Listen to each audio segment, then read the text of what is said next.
Semano ediono abo apadum ye no munyina kwa aba edeba dielo ha ene ensia echiripo enkron kasafidi nu esuniem ye ka mo se kase botew ena ne braso se yesinkonwa na de mo nsem nyina da eba ebesemom na esmo de yebo aboa no se kase botew no ye kweche ne nyina da egogo yen abefo tentan kase ne so a na DLFM online.com eno achi kase wondam DLFM yen app no ena bio tinin app no so afi yen Facebook no eye adwuma YouTube and TikTok ne nyina da DLFM oha ene ensia echiripo enkron so kase bo no ehunfoni ene videos awodo nyina nam so a ubenya bi na wahwe ede amayen awia yi ensem titira ebedi kase roma kotene bi ene sem mi kase Daddy Lumba nimtuni a mi kase wanya ne babiri ekro na busua ene bedwokwa wapawa wanom ehwe ne na watwe ena afi na yedutu yeso de nkrata bonten akase echirim sem yen kan kire Ghana de nyina sem nyankopon ya dum echina da yen papa 1 week no ebetodwa ewo di Independence Square yedi mu kiremo ebesomo awiai kasebo no emum Sansuna Rose Gold Chief Executive Officer Edema Rose Gold Luxury Boutique and Afi Fashion or the smart tudwa ekiremu yen papa wanya ne ba bi krom Charles Kodwofu Sunyom abon papa menne ni sika sem no dwumadi odie no akwanka ne yipa yede ne simu kiremo ebesomo awiai egwo kase botew esom Samson and Sam train odi ne dwuma ewa sentiment amekeso na msini edema DLFM 106.9 ne den ede Samuel ofoli boaten akwa ya doye ede amanyanka ekiremu sem mera so Ghana fo yebe ho mode aboye akakan yensase ne ade aba wonom a wonom enibi ensem no pina ka hona yade ba so mo sekase botew ewo dear oha ene nsia ekiripo enkron kasafidie so yada ya ho yaba yade kasebo no kirimo ebesomo DL News.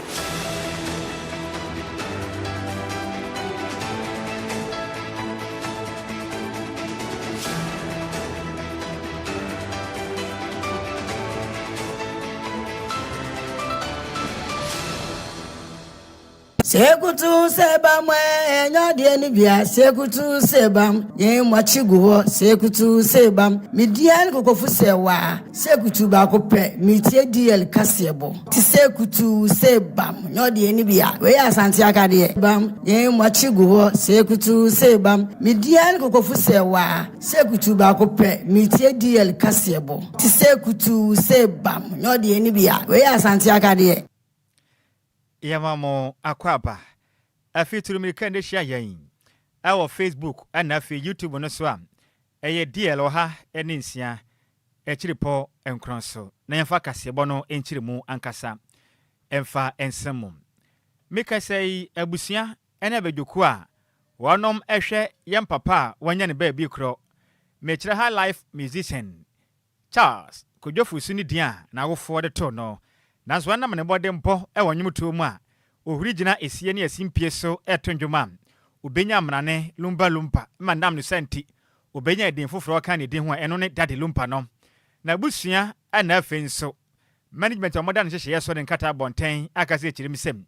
bia ya omususu ye sanka yem papa Daddy Lumba na awotwe betotwa no mekire eye the University of Ghana Sports Complex no enya de adwumadie no ebetumetotwa ewo ho no mu bio kram ne mpanifo aka sem no mu kirem sem yanka nkira Ghana de hye nyina sem yemapa na awotwe yankopɔ ya atoma ekina eyosana bosuma yegomayi ne da etoso aduasa emfimpi mienu ne de nunumu dwumede bekoso akoso pɛ ne mom bia na asesa yekwa kodi ne wo Black Star Square a yeka ne sɛ Independence Square honom ene papa ne Virgin 9 ne todwa okre premier temte hono dwumade we no yebekoso ntie nyina yenhye ne so pam ne mpanifo kirem sem wombo modern ye de ombetuma ye womafom de namatene kunwa kra premier tem sinkunwa nanso atentam ene amamre nti no penifo se sabia amamre nso de yense ne nti emra ma ho kwan ma yem papa na wotwe no entodwa e the University of Ghana Sports Complex nti yenhye ne so ye pa na omu kirem se omo pa ho chew se de aba biada se kire bia todwa no momfa nche papa efri se papa so pa homa so no enye na ni modem ne ye ma omu kirem se mama boka from no ne aba o manyimu a mekese makọ buku hotel ahodo dedemu no monka from mokọ so abom chiban apoa na ho ba monsem so de ededin nti momra ne papa na wotwe na enyankopɔ ya do me chama me nda no Independence Square ɛhɔ no bɛyere paa ɛhɔ bɛkɔ kama temu nyina no ɔmara dwumadie no toto dwamle ɔgye mmerɛ na abusua panyin ɔno kopie mu ɛwɔ pɔkɔ so ɛkwana abusua panyin Kofi Owusu Bwahene de yakasa bɛtwetwe nkɔmɔ no nsɛm sei na ɔdo to di yakasa ɛbɔ animu yo madam ase adɔfo no mu medin de Kofi Owusu Bwahene a meyɛ asante hene brempɔn hene abusua panyini a free paako so ɛkoɔna na dwumadi a yɛdie sɛ ɛfa sɛ dade Lumba ɛtɔɔ fam yi ɛm sɛ baabi a ɛyɛ adeɛ no ɛna asesa kakra ayɛmfo no kyerɛ sɛ saa berɛ naa no ɛni sɛ yɛbɔ ntwene mu bɛwɔde ne akɔ hɔ akɔ keka ama amanneɛ ne amammerɛ sɛ yɛyɛ ma gama nkyɛ koraa no yɛne ne nkɔfo kɔhyia biribiara yɛ kama nanso so ɛbaa sɛ saa bea no changes aba hɔ nti yɛn so yakɔpɛ Independence Square a sɛ yɛhɔ ɛna yɛbɛyɛ biribiara ɛbɛstate anɔpa nɔnkono akɔpema nwummerɛ nti adɔfo no mu nyinaa mommɔ mmɔden na mommra security wise deɛ yɛ police wo soldiers yɛ biribiara a kama moba nso a car parks no wɔ hɔ aburokyerɛfoɔ nso a mobaeɛ a modeda hotels ma mo num ho time no nso ɛnchange venue no achange from Legon to Independence Square nti sɛ ɛhɔ na yɛrekɔ yɛnsa nkɔ Legon hɔ biom ɛno deɛ obiara mfa nkyɛn so ɛm sɛ adeɛ a asesa wɔ mu a titiri ɛno no na no pa ho deɛ a sɛ security bambɔ ne biribiara deɛ ɛyɛ okay biribiara ne gyie biribiara bɛyɛ na yɛsrɛ mo sɛ ɛsan sɛ ahemfo ne atitiri bɛba no especially youth na mɛsrɛ mo menim sɛ kɔdwo yɛ mo fans moba mo nkɔnkɔnto mo ho yɛmpɛ sɛ mobɛyɛ basabasa san sɛ mpanyinfoɔ ɛna ɛɛba hɔ na biribiara ntumi nyɛ kama ɛno a na yɛsrɛ o medam ase adɔfo no mu medin de Kofi Owusu Bwahene a meyɛ asante hene brempɔn hene abusua panyini a free paako so ɛkoɔna na dwumadi a yɛdie sɛ ɛfa sɛ dade Lumba ɛtɔɔ fam yi ɛm sɛ baabi a ɛyɛ adeɛ no ɛna asesa kakra ayɛmfo no kyerɛ sɛ saa berɛ naa no ɛni sɛ yɛbɔ ntwene mu bɛwɔde ne akɔ hɔ akɔ keka ama amanneɛ ne amammerɛ sɛ yɛyɛ ma gama nkyɛ koraa no yɛne ne nkɔfo kɔhyia biribiara yɛ kama nanso so ɛbaa sɛ saa bea no changes aba hɔ nti yɛn so yakɔpɛ Independence Square a sɛ yɛhɔ ɛna yɛbɛyɛ biribiara ɛbɛstate anɔpa nɔnkono akɔpema nwummerɛ nti adɔfo no mu nyinaa mommɔ mmɔden na mommra security wise deɛ yɛ police wo soldiers yɛ biribiara a kama moba nso a car parks no wɔ hɔ aburokyerɛfoɔ nso a mobaeɛ a modeda hotels ma mo num ho time no nso ɛnchange venue no achange from Legon to Independence Square nti sɛ ɛhɔ na yɛrekɔ yɛnsa nkɔ Legon hɔ biom ɛno deɛ obiara mfa nkyɛn so ɛm sɛ adeɛ a asesa wɔ mu a titiri ɛno no na no pa ho deɛ a sɛ security bambɔ ne biribiara deɛ ɛyɛ okay biribiara ne gyie biribiara bɛyɛ na yɛsrɛ mo sɛ ɛsan sɛ ahemfo ne atitiri bɛba no especially youth na mɛsrɛ mo menim sɛ kɔdwo yɛ mo fans moba mo nkɔnkɔnto mo ho yɛmpɛ sɛ mobɛyɛ basabasa san sɛ mpanyinfoɔ ɛna ɛɛba hɔ na biribiara ntumi nyɛ kama ɛno a na yɛsrɛ mo biom sɛ venue no change no ɛha mo adwene kakra dɛ sɛ ɔmo mfa nkyɛ yɛn san sɛ amanneɛ ne amammerɛ deɛ yɛnto ntwene sekutu sebam enyo ni bia sekutu sebam yen mwachi guho sekutu sebam midian gogofu sewa sekutu sebam DL kase bo dia hinta no ne pa ho ntoma ai DL kase bo dia hinta no ene ye pa ho entoma ene ya wuti papa a wanya ne ba biri kro delete dade Lumba na busia penin ekwa na busia penin Kofi Owusu Bwahene ne ena wotie na wachi ena Philip apia kubi kwabena kanide ho honabo Philip apia kubi dodo asana no ane se Roman Fada oka management ena afenso yam papa ne na wotwe ho totue ne odi mutintimanye pa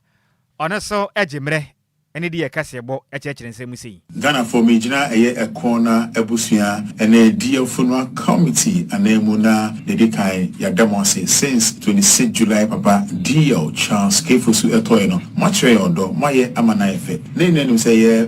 DL 1 week observation or ebe koso University of Ghana Sports Complex nam enam la homowo planning committee for HSA yintimi emma 1 week observation emba so say I'm ban of noise making de enko na wie omo de be ko na wie on the 5th September but him say ban of noise making a chassis on the 11th May and end on the 12th June but mo some dey different from omo ye ni hwia e beka the 24 can say yes some venue every Lagos Sports Complex na yen fanko Independence Square same date 30th August Independence Square H Blaster Square it's here the sermon how be a dia bro biano mesremo enam odam woma the late Charles K Fusu na yen fanko Independence Square same date 30th August Independence Square H Blaster Square it's here the sermon how be a dia bro biano mesremo enam odam woma the late Charles K Fusu ene busua wajo mo chintu yesemo mo meja na enye fe enye busua pe modaroma ene masi bebre eni a woti yi eyonum nyamfo Philip Kwabena Apia Kubi semtire ni osansu kotu franka ekua donko Ghana Freedom Party yam papa funeral committee no demutintimanye pam ye friend Roman Fata nene ena woti yi enti di ye kase bonde ahinta no de ye pa hontoma me wiase nyina ehu de ekọ papa ye ni so de oboa de betodwa bia efie ha ya ye de ene wiase nyina etie sekutu sebam Sekutu sebam enyode ni bia sekutu sebam ye mwachigo sekutu sebam midian gogofu sewa sekutu sebam DL kasiye body hinta no sebam DL kasiye body hinta no de pa hontoma ai DL kasiye bo de hinta no eno ene ye pa ho entoma yento akasiye bo no so ne yenko yanem yegusu aginemu ewonyemtuni a wanya ne baabi ekrom Charles Kwadwo Fusu na wotwe ensensemnum na Rose Gold ono ene ye kwankyerefo pani mechire Chief Executive Officer Edema Rose Gold Luxury Boutique and Fashion odensema tutwa echirimam yumtuni a na wo foto ne den Charles Bereman Sroja Kwadwo Fusu a ene wiase mu nyina bonfo ba ko paaka obi adi na yaw a wanya ne ba bi kro na nyamoto abodo papa mene ono so wasabi pan dwumadi ahodo awoti no e kon kan ye pam na Roslyn amwo adodo abonam na ne say Rose Gold ene obepie mo DLFM kasafidie so no ne DJ Hitman twetwe nkomo no ne die kasebo eche nkomo twetwe ne bie no kire musem ene mekese ono nso wasabi ne den atimi atase wiase afa na nyina ena ye papa nwuma odidi ne dwumadie nti efiso no oye content creator pon homaden bo dwumaden efa ba for kwan fa so di dwuma efi nso ne ji hu sensem de ye omfa ni agrokra na mra wa chemre na me wa fasi Rose oni de ye kasa botwetwe nkoma na wo kire musem dade de mbandwom abon papa ebi di se nchenchan wa na afi ye enyum wei e ka ne pe na bibi ya ye no ye mfaso a wanya sika wadwudi agu ne botom e wanyum wei ho enya sim kumene ne business ne dwumade a wo die ne sika sem ejan naso yipa ayese ekutu sebam Rose echirim that rumba nyoma de in fact be wure bi wo ho na ne suba mpa ne brapa wa bonti ne dimpe pada te Ghana fo mama de ase besuan bibi FW rumba nchene ase brabo no etimesi odin same to dear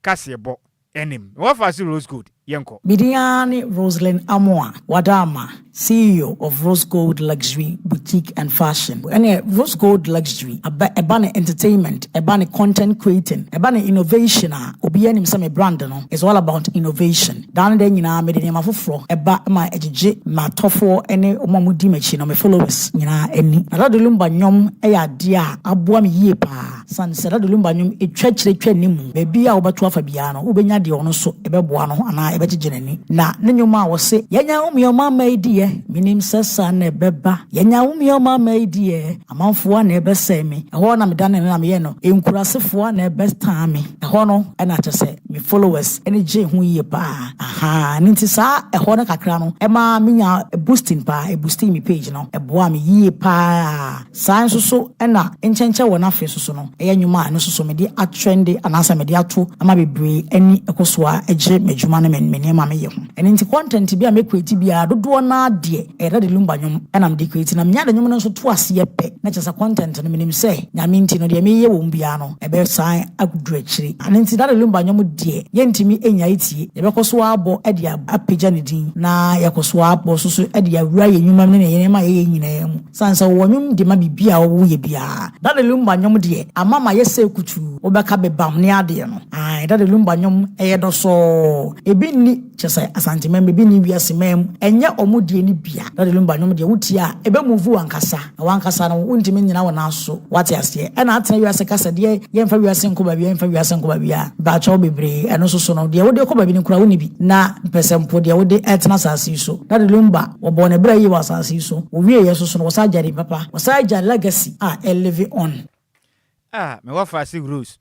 wano ate pa na Rose Gold kasa mu biewu na wokyire mu sem emra wote say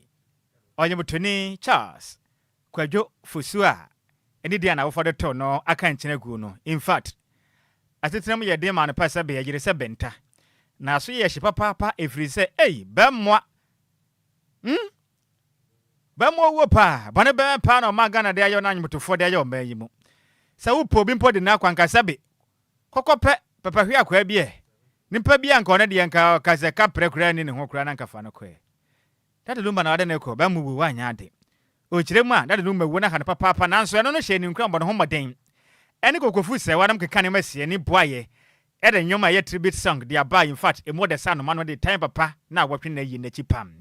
o sa kiremu dade Lumba nwom bi te se meledwuna me ho sa nwumi e mo de papa na boa ne pa mene okona ne muti ye nyina yenta yem papa busua chi afie ma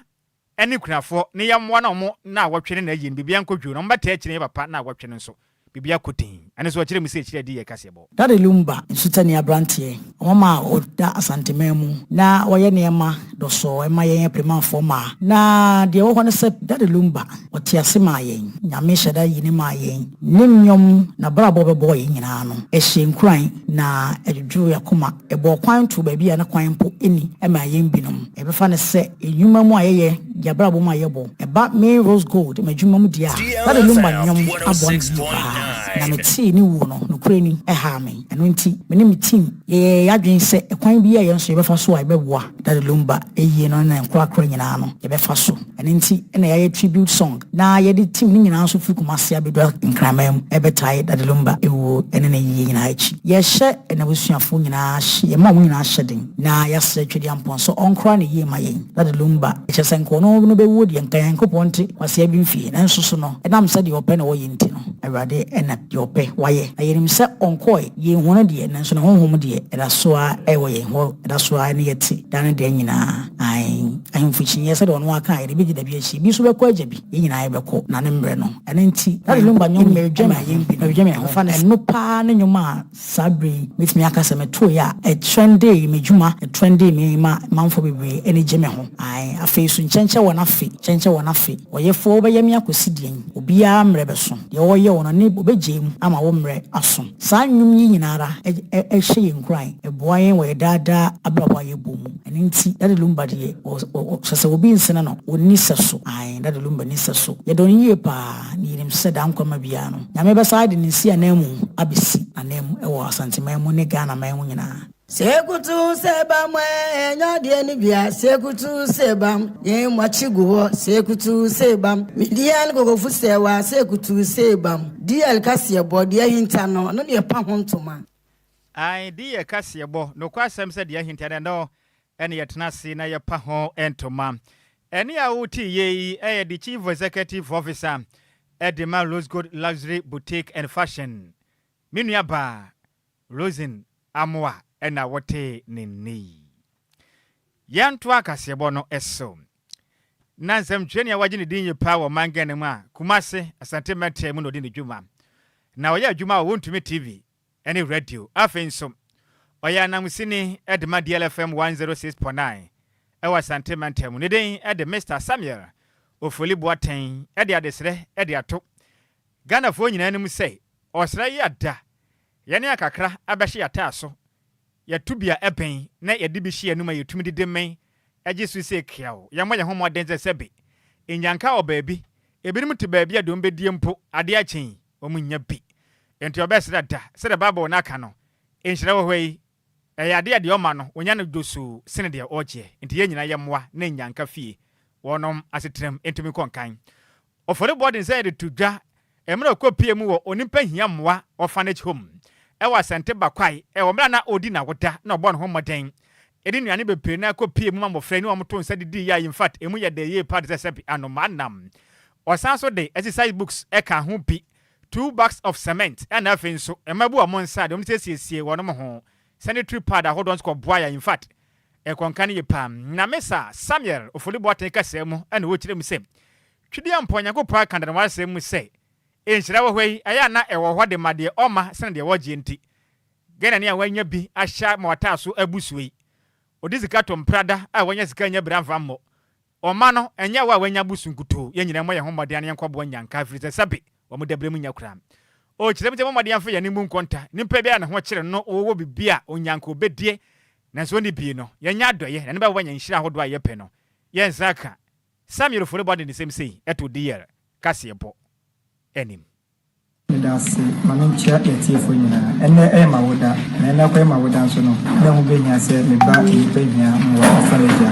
ewo asante be kwai paramai na meni menya no wo fase ni ma beto nsa ni didi nti enya bibia se ene kwa ma woda ana me da fa so ma bebe pie mu ase ya meni mo fra no e beto nsa adidi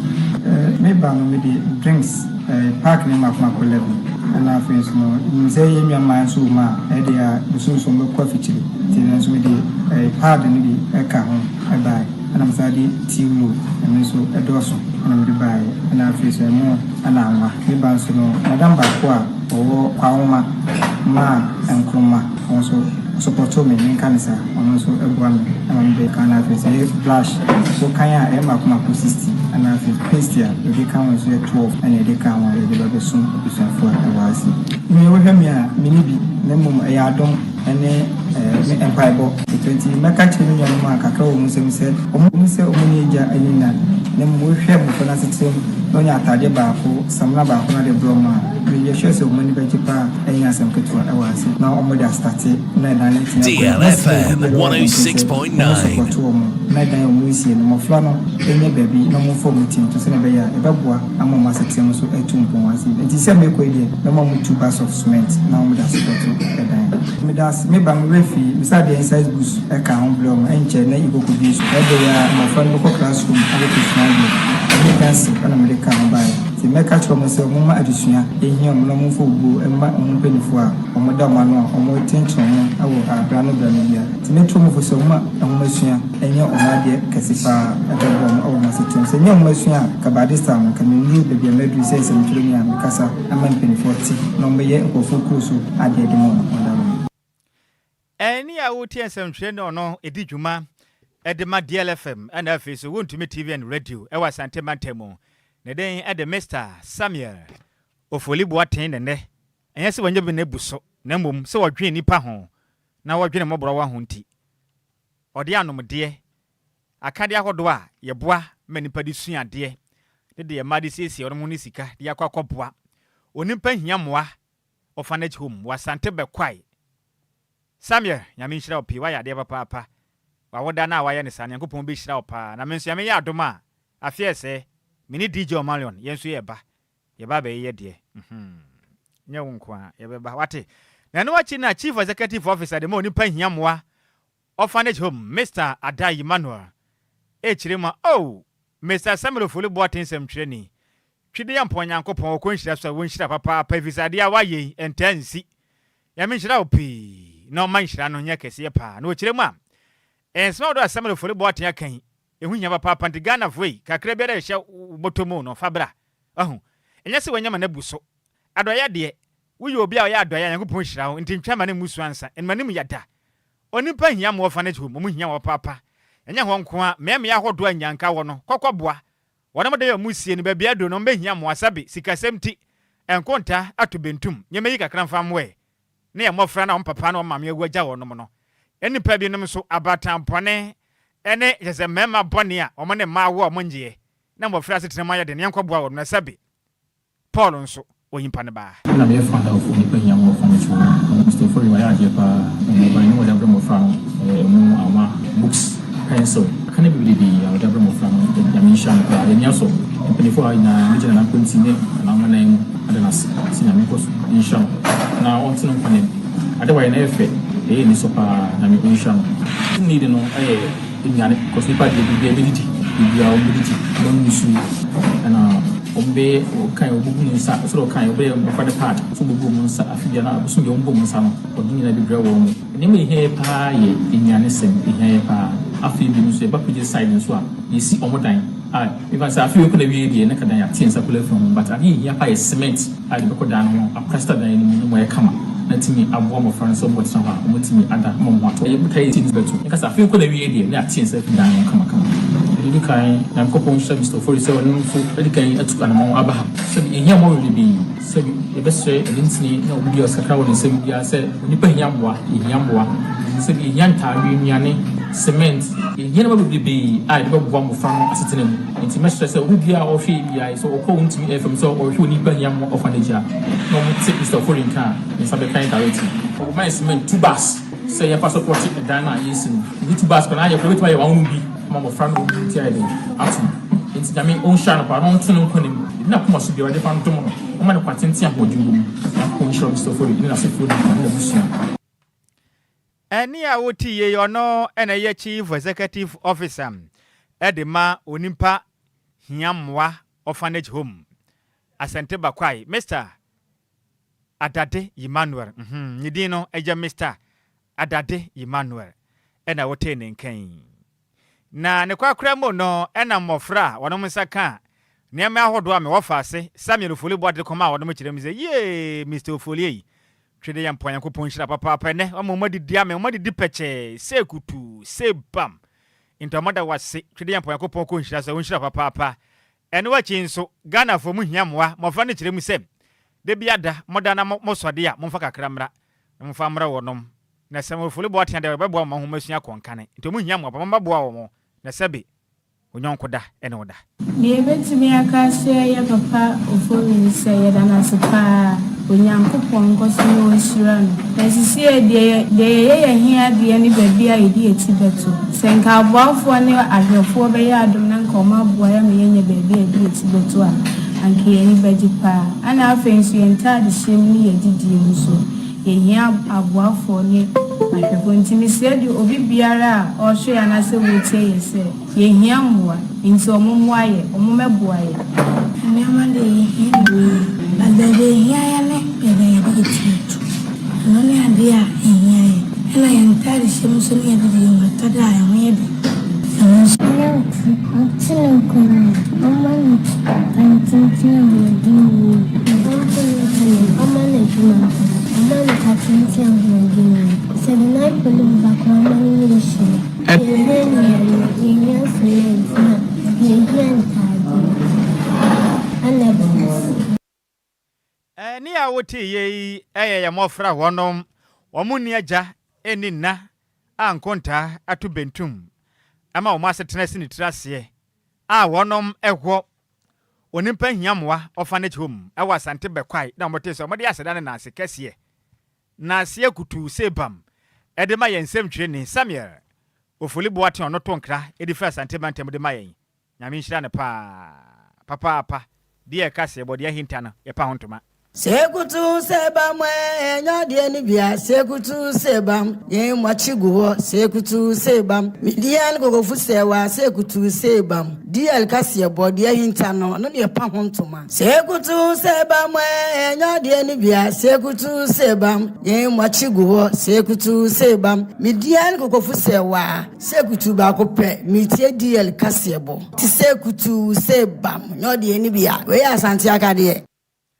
eno no say kutu say bam na yankenka madwen kire ne be e wo Facebook no so fanso mo na we ye free fosu ya Francis ne wo kire me say good day me da se me wo fa say sanse na comfort e do no say good day me da se me wo fa say na na kuya mo abo aten na bo na wo kire me say o dia fa manyo se me wo fa say fo ye we ye nados no chim so we live ready free nados pap pakoso oh asante banta musinia me da papa Or say, I don't know why changing senior nyabotre boko we dia mamre e na kofa banti we dia fache pa bomodi anabra why Independence Square yebeko comfort Martin or say good afternoon wafa Sammy B the news is live on Clear Inside Ashamai Greater US greetings to all my dear College Association members omunyina betonka ka kire senior man Charles Mantese michia na wie Kofi Parliament no say first in news best in entertainment the only station who never give as false news. I'm enjoying live from Agunabo Bikuma Apa. Oh, senior yada se pa. Kasi abonde say kutu se bamo. Mina mkachira o. Hansin did no good afternoon Sammy B. Thank you for your good work. Or here live very free Atomic Hotel inside the hall of dance man. Diodu ni. Was it that the Lumba? Kwadas mjembo ko. Why you juma wie. Yankopon. Unshira pa. Samson Joshua. I see do. And I say good afternoon. Me da say me wafa take comfort Mati the abana was say my may God bless his new age for what he has done for the case. Oh okay Sammy ofuli boaten. Ya me shira pa na wa woda no wa kwaye mofra na do yenti. Nyankopon tena dem fa nkyere no onye okese pam. Kasabon ye de asi. Emusamufo ne ya Maze Mabel entwene se mo ede emba yen. Sara nso na DJ Omar de ekopie mo Facebook no so. DJ Zigibi echinchim efrene froma etebame. Adwa Jesi kapa eboaye kase botemu sanso na Emmanuel Hosei nyako eboaye kase buemu. Okenka ne amesinkunwa se kutu se bam kase botew beso mawie no. Ede ameje so ye wofa Nhyiraba Kwadwo Sammy bi ma hoteden eye Abdullah Haji twasentedi hie ni. Takwade Kwadwo krum twa be wude hye konkro no no. Emo de sa no manam. Kase bone de asi. Yes, also, I'm a cram ya fum. Or the day of Jumadi no, and nay Friday. Intendano, a young quan, a year crown, never pay in your share see if you had a Monday. When you're here, Miss Row, Tanaseboko, Casefrin in Yaudia, a dear of what dear, Mananaha. Nay, Dina, cram your fum, and a fee, sexy journalist. One bet Nasia, and no Macaninano, on Besson, some Paimamunina Monitia, this year, say kutu, say pam. Sekutu seba mwe